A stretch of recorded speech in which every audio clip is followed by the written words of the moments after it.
latest news update. Good afternoon. Thanks for tuning in to NBC News Daily. I'm Abby Price with your Midday Ark-La-Miss update.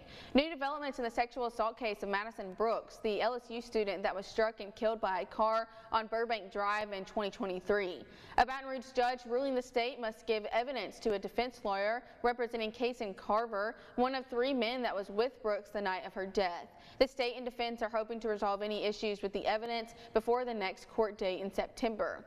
District Attorney Hiller Moore says, quote, "The state and victim's family want to move this matter forward to trial, however, not at the expense of jeopardizing a trial that is fair." And 1 man is missing and 2 other people are critically injured after an explosion rocked a South Arkansas missile factory. It happened just after 8 on Wednesday morning at the General Dynamics plant in Calhoun County. Company spokesman Berkeley Willie said in a press release that the incident involved pyrotechnics. He confirmed 1 person is still missing and at least 2 others are hurt. The company produces munitions, including those used in the Hellfire and Javelin missile programs for the U.S. military. And in the courts, a federal judge has ordered the state of Louisiana to change the farmline program at Angola State Prison when temperatures are 88 degrees Fahrenheit or hotter. Officials say it's to keep inmates safe from heat-related health threats. Plaintiffs argue that the work is purely meant as punishment.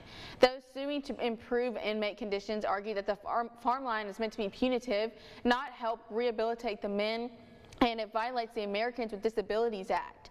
In a federal lawsuit, plaintiffs argue the work detail, especially during extreme heat, violates prisoners' 8th Amendment right to protection against cruelty. And Louisiana's new law that would allow carrying a concealed handgun without a permit is set to go into effect today. NBC 10's Joel Massey has more on what that means for gun owners. State Republicans have advocated for years about permitless concealed carry, and in Governor Jeff Landry's special session on crime, the GOP passed the bill. Then Landry signed it into law. Louisiana becomes the 28th state allowing people to carry a concealed firearm without a permit, but only one of a handful of states where the law applies to those as young as 18.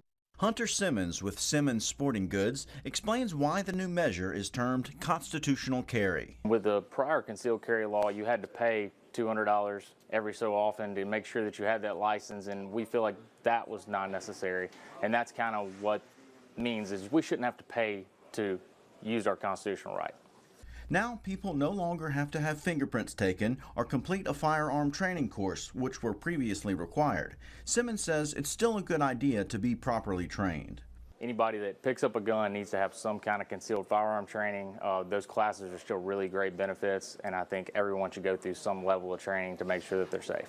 One thing to remember is that when traveling outside of Louisiana, gun owners must still abide by the laws of that state when it comes to concealing a firearm.